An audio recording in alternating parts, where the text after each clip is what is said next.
My name is John Lobell. I teach architecture at Pratt Institute in Brooklyn, New York. I blog at creativitydiscourse.com, review movies from a mythological point of view at cinemadiscourse.com, and you can reach me at johnlobell@mac.com. This is an outline for a lecture and workshop on becoming a visionary creative. What I'm going to do here is not really provide the lecture, but just give a quick overview of what the lecture would be, and then do a quick overview of what we would cover in the all-day workshop. So the lecture might be for an hour on a Friday evening, and then the workshop might be all day Saturday. And if you want to hear a more full version of a very similar lecture, you'll find that on YouTube if you search John Lobell Visionary Creativity.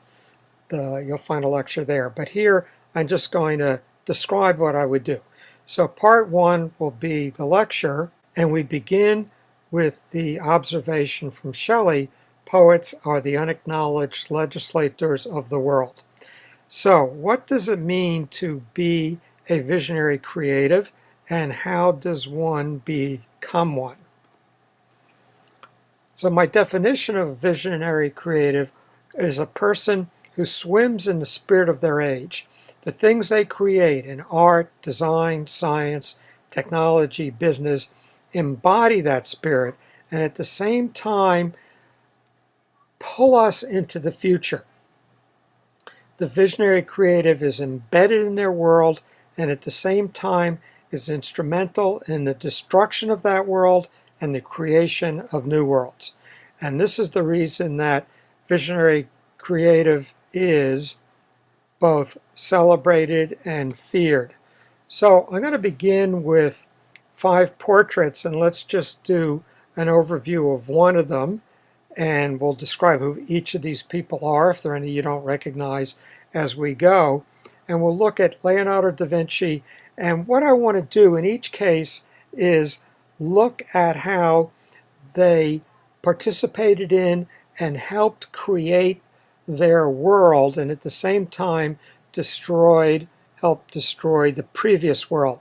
So we see Leonardo as instrumental in the creation of the humanist, linear, logical, mechanistic world, and in doing so participated in the destruction of the holistic spirituality of the medieval worldview. And we see this contrast in a Cimabue, Madonna, and Child, where the figures are not fleshed out and there's this vague spiritual golden background contrasted with Leonardo's Madonna, Child, and St. Anne, fully fleshed out figures in a natural three-dimensional background. This is a Leonardo, it's called a cartoon for Adoration of the Magi, study for what would have been a painting with a very rich, rigorous, single-point perspective. And since the painting's not completed, the perspective guidelines are still here, converging at a vanishing point. And this sets the space on which, or the stage on which we will act out our lives in this linear logical world that Leonardo helps create.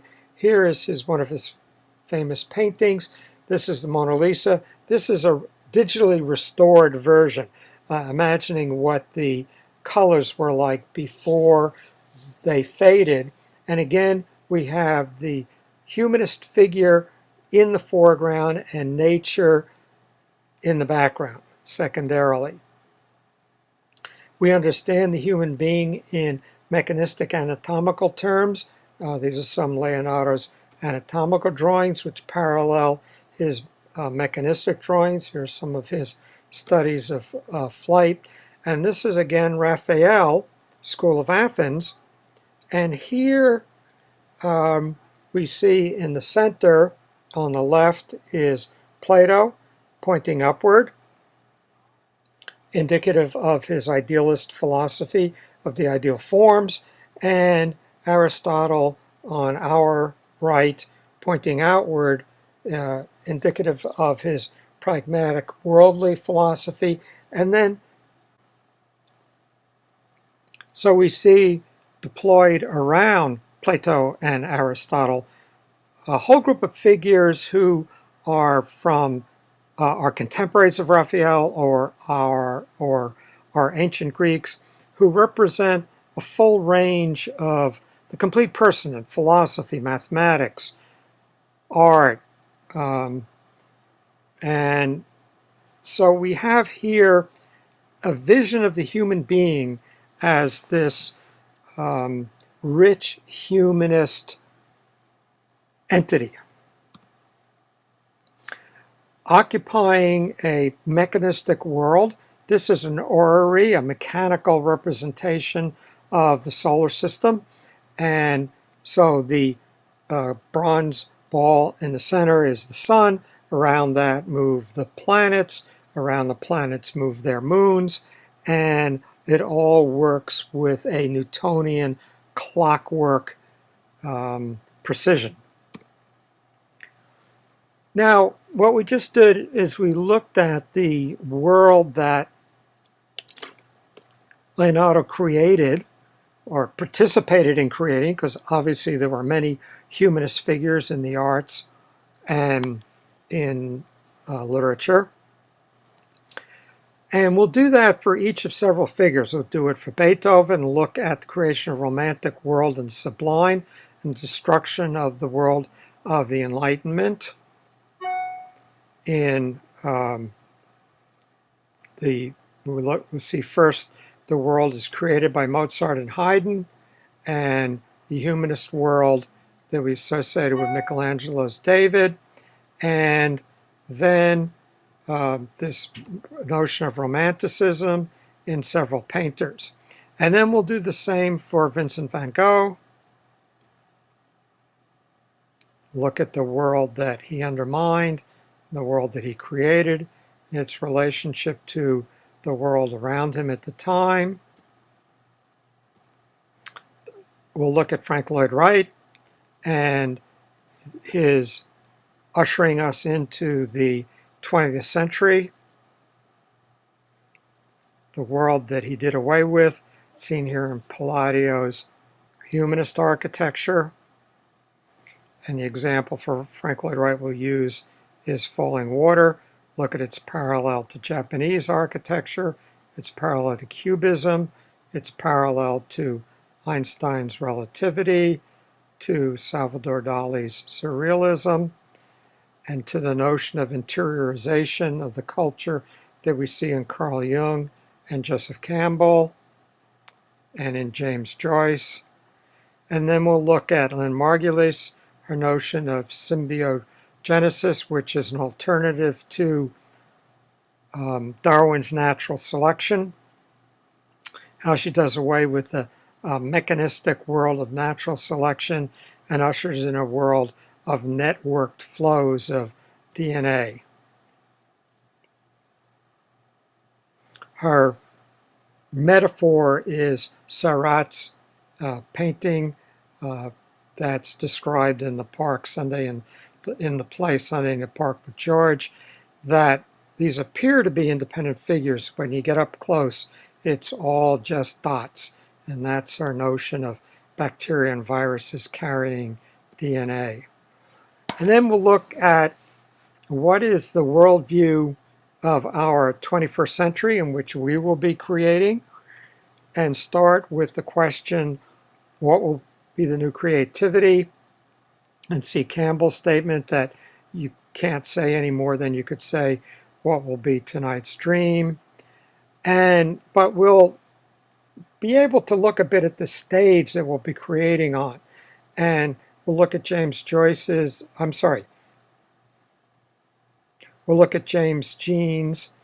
English astronomer and physicist, statement, the universe begins to look more like a great thought than a great machine. And this humanist self we had seen earlier in Leonardo's world gets replaced by a networked self. Very different notion of what we are as human beings. and it will lead to a very different kind of creativity that we will be involved in. We'll see how the world of the book. Here is History of the Decline and Fall of the Roman Empire, about which the Duke of Gloucester says, "What? Another of those damn fat, square, thick books? Always scribble, scribble, scribble, eh, Mr. Gibbon?" And how that world becomes replaced by our world of ebooks and Twitter, and again, all of it partaking of the cloud and networked. So this world of the book that we are exiting, Marshall McLuhan describes it as like easel painting. The primitive Marshall McLuhan describes it like easel painting. The printed book added much to the new cult of individualism. The private, fixed point of view became possible, and literacy conferred the power of detached non-involvement. And we're no longer in that world. We're in something very different. And we'll look at how we get from one to the other. So again, the visionary creative is embedded in their world and at the same time is instrumental in the destruction of that world and the creation of new worlds. This is the reason the visionary creative is both celebrated and feared. And right now, we're in the midst of vociferous objections to the internet, Facebook, etc., regarding privacy. But these are actually reactions to the ongoing destruction of the private psychological self that has been a function of the previous culture. And our creativity is going to take place within a new notion of the self. This mechanistic clockwork world of the orrery is being replaced by a world of interpenetrating networks. How does the artist, the visionary creative, whether it's in art, technology, business, science, go about producing these changes? And a key tool is discontinuity. We're very familiar with discontinuities in the arts, where we'll come to the gallery expecting Impressionism and encounter Cézanne's post-Impressionism. We get used to that and we encounter Cubism. So we're always being thrown off, and our anticipations are always being rejected and then stretched into an awareness of something new. We finally get comfortable with Cubism and we get Marcel Duchamp's urinal. Say, okay, I can handle that, and we get Andy Warhol's soup can. We come to the movies expecting the space mythology of 2001, a visual mythology, and get instead the sword and ray gun hero journey of Star Wars. And then we say, okay, I can handle that, and then we get the significance of love in Spielberg's AI, artificial intelligence. So this discontinuity is an important tool of the visionary creative. Now, how does one go about becoming a visionary creative? And we could look at a dozen, or in this case, half a dozen, books from psychology, sociology, describing these processes. There may be a few useful hints in them, but not much. So let's look instead at a philosopher's notion. And Friedrich Nietzsche in Thus Spoke Zarathustra presents his three metamorphoses.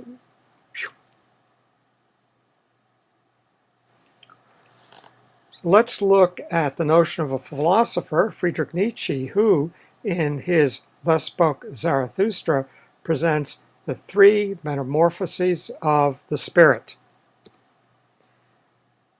And he describes how the spirit is first a camel, and the camel asks for a load to be put on it, which is taking on the culture.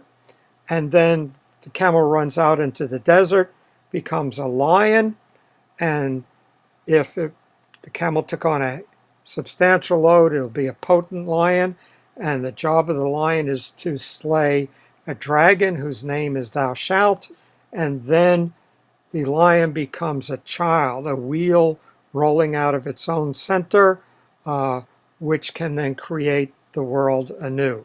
So first the camel, and then the lion, and the lion slays the dragon, and then what can the child do that even the lion cannot do? And that is create the new, a wheel rolling out of its own center.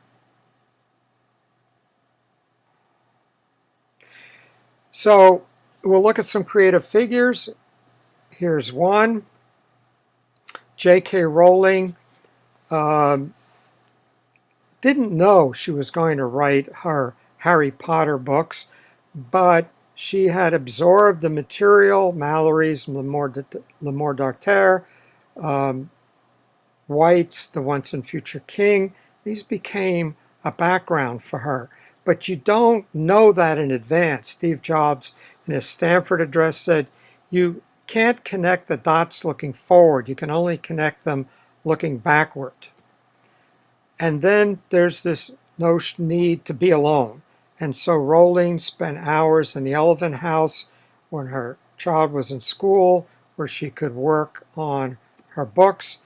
And if we look at the biography of Rowling, Isaac Newton, who had to leave Cambridge, go back to the ancestral manor because of the plague and had 2 years to just think. Einstein, who refused the promotion so that he could have time to just do his thinking in the patent office. And then there is the creative production of these efforts. And then let's think about some what-ifs, how creativity takes place, where Gregor Mendel asked himself, what if I breed peas with purple flowers with peas with white flowers? Everybody said, well, yeah, you'll get pink flowers. Well, you didn't. And what the results of that led to the laws of genetics.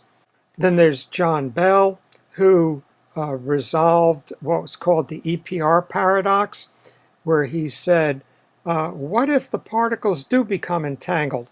And what you do to one particle has an immediate instant effect on another particle, even on the other side of the universe. And Hugh Everett, who said, what if when the particle has to make a choice, it doesn't make one or the other, but both? And so that Schrodinger's cat is both dead and alive in that nasty thought experiment. Fortunately, nobody's done it. So now ask yourself, what in your field seems obvious to everyone else, but seems somehow not right to you? Then we'll look at what do we as creatives get from all of this? And I'm going to suggest that it's joy, not happiness. We're right now inundated with happiness studies, which are really quite banal. But if we look at people like Pope, Beethoven, Nietzsche, Van Gogh, Solzhenitsyn, were they happy? No, none of them were happy. They had very difficult and in some cases miserable lives, but they were joyful. They were able to swim in the culture of their day and produce works which changed the world for all of us. Now, right now, Mihai's theory of flow is popular, that we become embroiled in our work and lose track of time, but that's not really a very useful concept, because you can get totally caught up in playing computer games, and that's not what we're talking about here. Van Gogh, in a letter to his brother Theo, writes, wings, wings to fly above life, wings to fly above the grave and death. That's what we want, and I am beginning to understand that we can get them. So That's the kind of thing that is available to us as visionary creatives. André Gide in The Immortalist writes, "The layers of acquired knowledge peel away from the mind like a cosmetic and reveal in patches the naked flesh beneath, the authentic being hidden there." Jose Ortega y Gasset talks about this, and Joseph Campbell talks about this. So what's available to the visionary creative is the experience of the spirit of the age, of the inexhaustible energies that others can only attempt to understand, become conduits for the flow of these energies, and at the same time vehicles for the remaking of the world. So, if you embark on this path, is success assured? Of course not. Or, to quote Dr. Seuss in his last book, congratulations, today is your day. You're off to great places, you're off and away. Will you succeed? Yes, you will indeed. 98.75% guaranteed. Now, that was the lecture. So on Saturday, we'll do a workshop, and the workshop will parallel the lecture. We'll do a series of exercises, which I'll very briefly describe here, where we actually can come to understand all of this in our own work. So the purpose of this workshop is to help participants come into touch with their own visionary creativity. And we're going to do a series of exercises. And the first one is to identify what is your myth. What is the myth that you're living? And we'll look at 5 great Eurasian cultures and see their very different worldviews. And then we'll ask a series of questions. How do you experience the world? How do you experience yourself? And what is primary for you? The self, the planet, the ecosystem, the society, the creator. And then we'll answer these questions, and to the extent that we want to make our answers public to the rest of the group, we'll read our answers and see how we orient ourselves. So our first exercise will be to identify your own myth. The second exercise is, what is your discipline? We'll see that creativity takes place within disciplines. And we'll look at Linda Notchland's "Why Have There Been No Great Women Artists?" And the point that she makes is that women were excluded from the discipline, from the opportunity to interact, learn from, be criticized by, develop in community with the best, historically through the history of art. And so we'll then do an exercise to identify our own discipline. In part 3, we'll talk about the preparation for creativity, and we'll talk about Leonardo's notion of the camel, the lion, the dragon, and the child.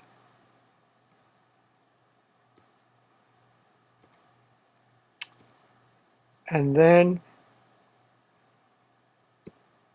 we'll do an exercise in which we'll sort of do checkpoints on where we stand in this process, each of us individually. And in part 4, we'll ask, what seems not quite right to you? What in your discipline does everyone accept that seems not quite right to you? We'll look at some examples of that, and then we'll see maybe that's going to be the source of your making creative breakthroughs. So we'll look at some examples, ones we spoke about in the lecture. We'll look at the tension between Matisse and his Joy of Life and Picasso's Les Demoiselles d'Avignon. And then do an exercise to identify what to you doesn't seem right in your field. Then part 5, we'll look at this notion of the discontinuity and see how the artist presents us with that which we are not anticipating and what that does to our consciousness, how it stretches the mind.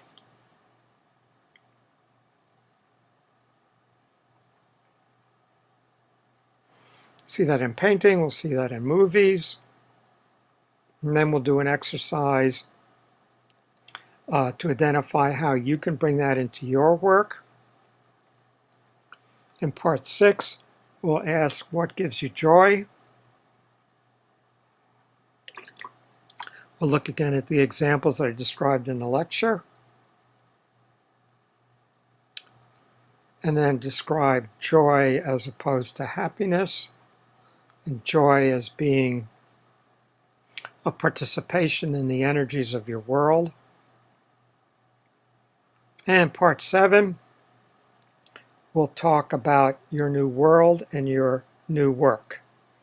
And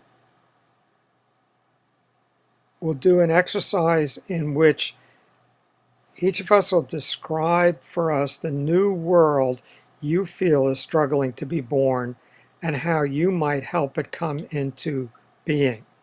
And then we'll have a concluding discussion on how you will create your new world and how you will create your new work. And then we'll wrap up. Thank you.